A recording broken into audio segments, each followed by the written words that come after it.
Hello and welcome to my channel NB Soundtopper UK, and the subject for this video will be my favourite 10 live albums. From the late 1960s through to the early 1980s, which is a large chunk of the classic rock era, live albums became quite fashionable.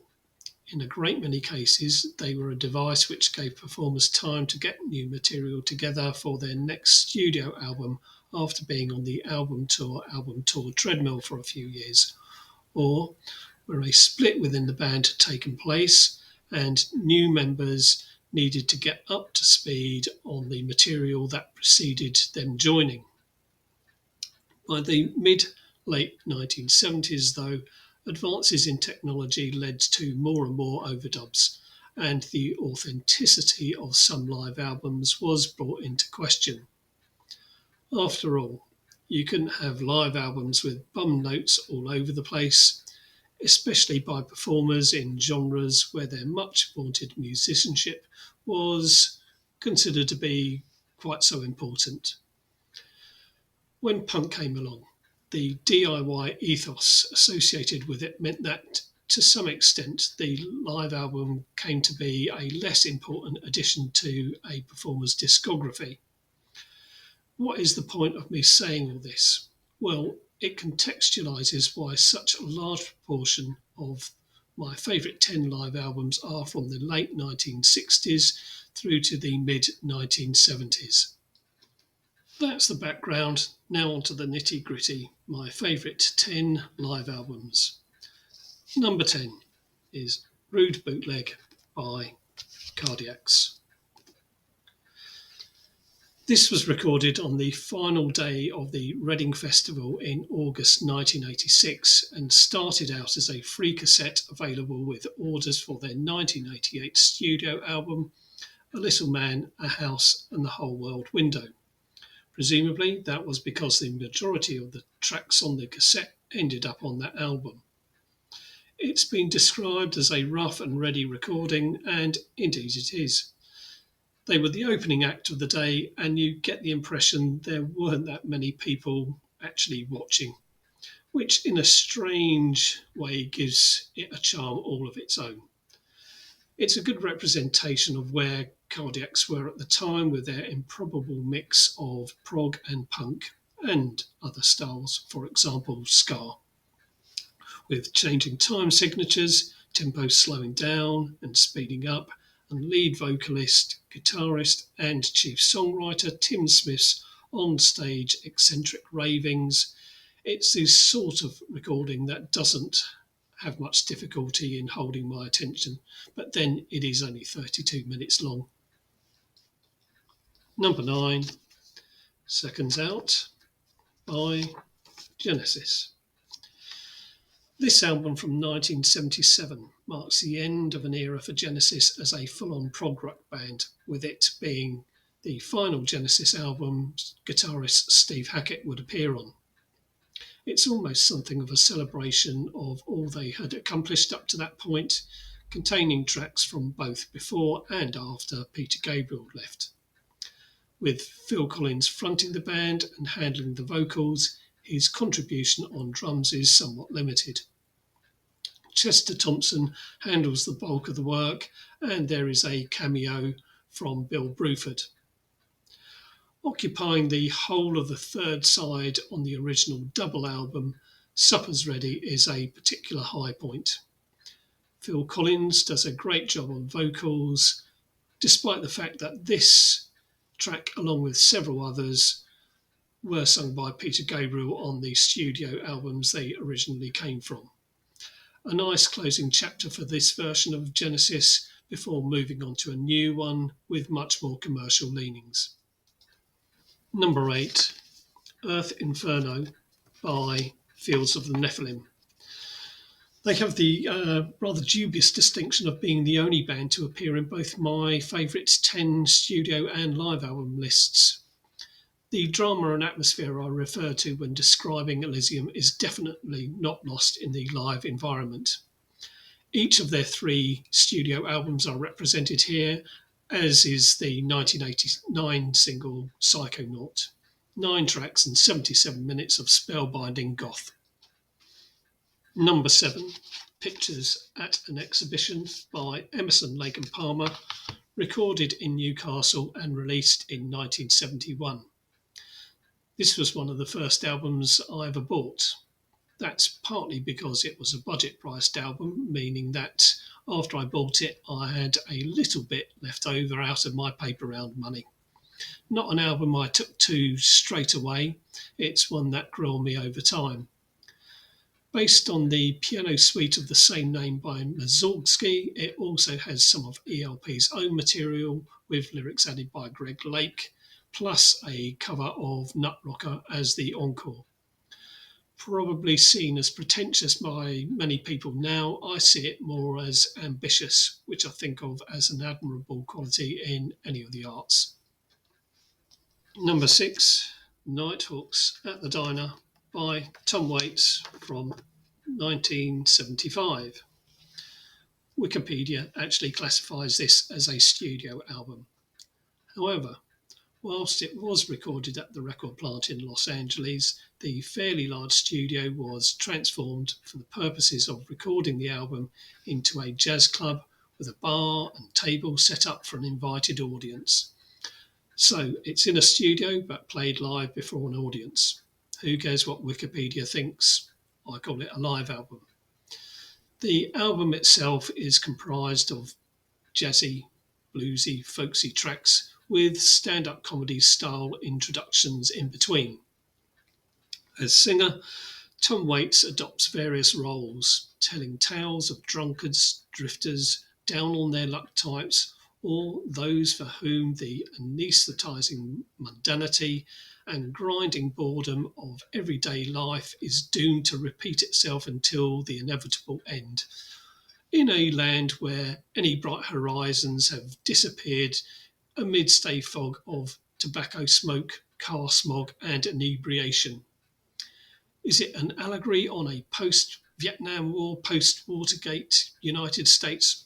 I don't know, but it has a bittersweet quality with great humour and songs, balanced by lyrics which give a sense of lost direction and purpose, but at the same time are written with a degree of sensitivity. Number 5, One More from the Road by Lynyrd Skynyrd. Describing anything as pleasant could be construed as damning it with faint praise. When I use that expression in relation to One More from the Road, though, it's meant as a genuine compliment. It's a double album which just has a good vibe from beginning to end. The tracks come from a 3-night stint between July the 7th and 9th, 1976 at the Fox Theatre in Atlanta, Georgia.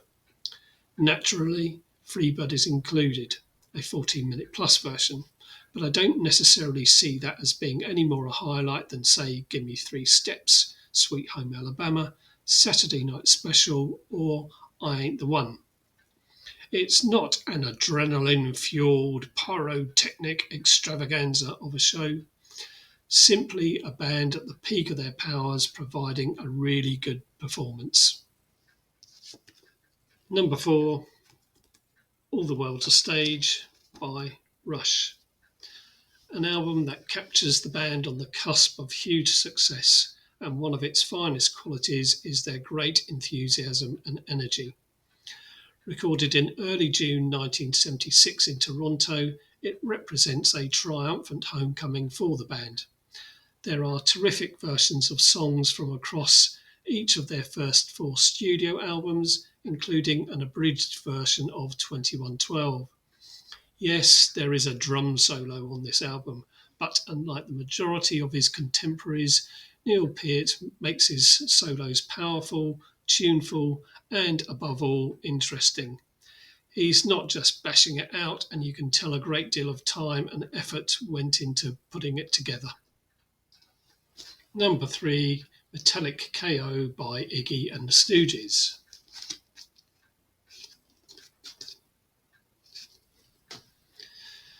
This is a selection of tracks from the Stooges' last shows in late 1973 and early 1974, in, for the most part, a very volatile environment. The only thing the band and audience seem to share here is a mutual contempt for one another. It contains angry renditions of Gimme Danger, Raw Power, a cover of Louie Louie, and previously unreleased tracks Head On, Rich Bitch, and Cock in My Pocket. The titles of the last two tracks alone give a hint of the oblivion the Stooges were heading towards. They were burning their bridges, that's for sure, and Iggy Pop's introduction to Cock in My Pocket is absolutely priceless. Throughout the album, Iggy Pop baits the crowd who respond by hurling objects at the band, which you hear crashing into the stage and speakers. There have probably been hundreds of punk vocalists down the years that have dreamt about being at the centre of this kind of storm, but none with the charisma and commitment that Iggy Pop demonstrates on Metallic KO. I also have the 2 CD version of this, but I prefer the vinyl version as the shorter running length helps maintain the confrontational atmosphere. Number 2, Kick Out the Jams by the MC5.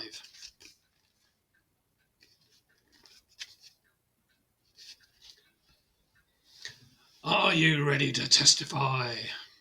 Brother J.C. Crawford's revolutionary running speech leads into Ramblin' Rose, the blistering opening to what is probably one of rock's most explosive live and debut albums. Recorded on the 30th and 31st of October 1968 in Detroit, it kind of reflects the riotous cauldron that the city had become. This isn't the smiling face Motown had been projecting for the previous few years. Neither is it the love, peace and flowers in the hair of the West Coast from the year before. Harsh, crunching riffs are splattered throughout the album, and you don't really get a breather until the heavy blues on the 6th track, Motor City's Burning.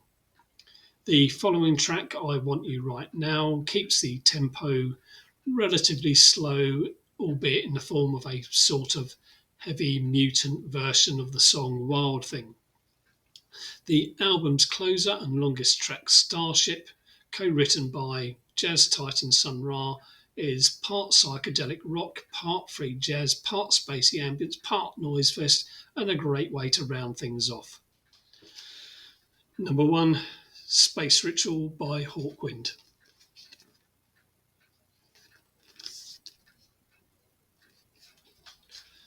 What a fantastic cover. This double album, recorded at the end of 1972 and released in 1973, was when Hawkwind were at the high point of their brief flirtation with mainstream popularity. The tour this album was recorded on was largely funded by the success of their single Silver Machine, which peaked at number 3 in the UK charts. By all accounts, the show they put together for the tour was very elaborate, with an impressive light show, topless or body-painted dancers, and a mime artist. Most of the album comes from the 1972 studio album Do Re Mi Fa Sol La Ti Do, and the live show expands on this with new tracks, electronics, and spoken word sections.